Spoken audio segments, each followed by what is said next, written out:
Shabbat shalom, everyone. Rabbi Hodson sends his regards from Chicago, where he's having a jolly good time. I sent him to one of my favorite kosher restaurants, Milt's Barbecue for the Perplexed, in Lakeview. Besides having a great name, is a really great restaurant, and he had a wonderful meal before Shabbat. So he does send his regards. He'll be back on Monday. So speaking of restaurants, one of the benefits of being someone who eats dairy or fish out at non-kosher restaurants is that every time I come to a menu, even if there are hundreds of possible foods listed on the menu, I know there are only a maximum of a handful or two of things on the menu that I can actually eat. Now, you may think that this sounds like a negative thing, limiting my options. But I realize that whenever I do eat at a kosher or vegetarian or vegan restaurant, that one of the great difficulties for me of doing so is that there are just too many options. I can eat everything on the menu. How am I possibly going to choose just one option when all of them are available to me? That's why, in some ways, I find the experience of eating at non-kosher restaurants less stressful, less overwhelming. Similarly, when I'm confronted with a Parsha, say in Leviticus, or one on the details of building the Mishkan, as interesting as I find every Parsha, of course, usually the experience is a lot like eating dairy at a non-kosher restaurant. There are only so many options of elements of the narrative that will lead to a Devar Torah that most of you will be interested in hearing without booing me off the bima. And so this week, in Parshat Bereshit, I am confronted metaphorically with an all-you-can-eat kosher buffet. Bereshit, the beginning of everything, the first Shabbat, the creation of humanity, Adam and Eve, the tree of knowledge of good and evil, the snake's deception, hiding from God, being cast out of paradise, Cain and Abel. There are simply too many options to talk about in 1 week. And so, I will try to choose wisely, knowing that I have many, hopefully many more opportunities to come back to this restaurant, as it were.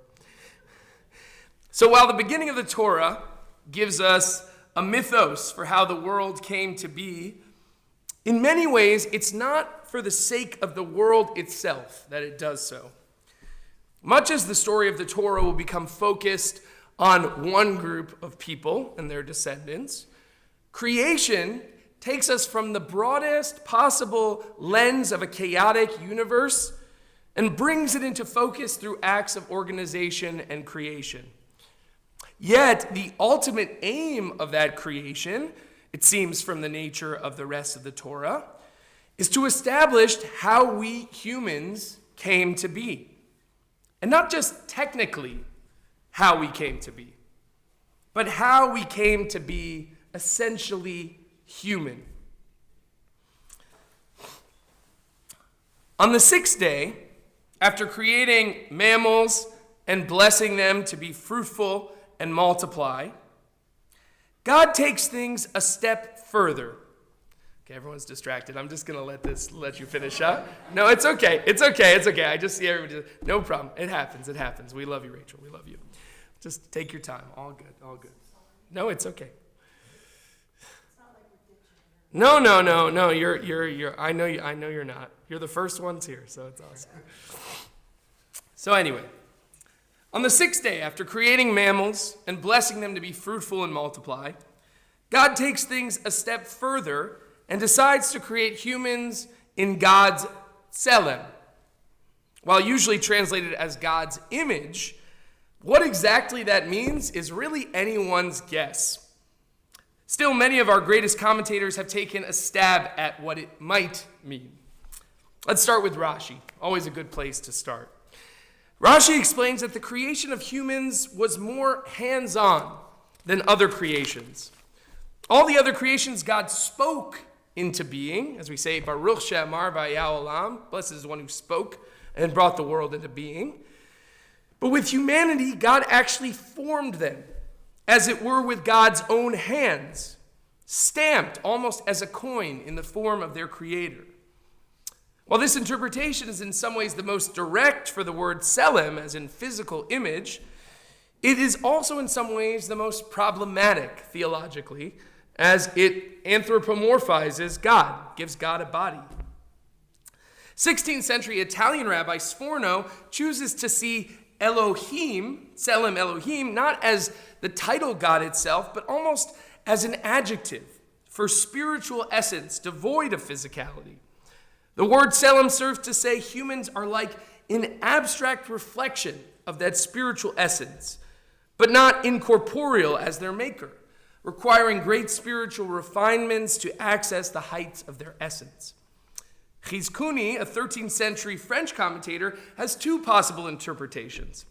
Elohim can refer to the angels as well, or heavenly bodies. And so humanity was instilled with an essence that is angelic, almost divine, but not God. Alternately, Chizkuni notes that saying we are like God in God's image is important so that people don't think wrongly that God must be like us. God is the model of human ability, not the other way around. The Netziv, a 19th century Polish Rosh Yeshiva, says that Elohim in this context has to do with the fact that all of nature is contained in humanity, which is godly since God really only became God once the nature of the world was established. Lastly, Rabbeinu Bachia, a 14th century Spanish philosopher, said that tselem has to do with the intellect of a person that separates them from the rest of creation. The ability to think, to reason, and to choose is the essence of godliness. Just as God thought and chose to create the universe, so we are capable of creation and reason, creating new worlds through ideas and planning. Now, whichever comment or comments you find the most compelling, the text is clear that all of creation was hinging on this moment of the creation of humanity. Humanity is the last of the creations in 6 days. And once finished, God notes for the first time that God saw this creation was not just tov, not just good, but tov me'od, very good. Though this becomes slightly ironic, as humanity would quickly become anything but very good, in that moment of creation, God recognized the near limitlessness of human potential.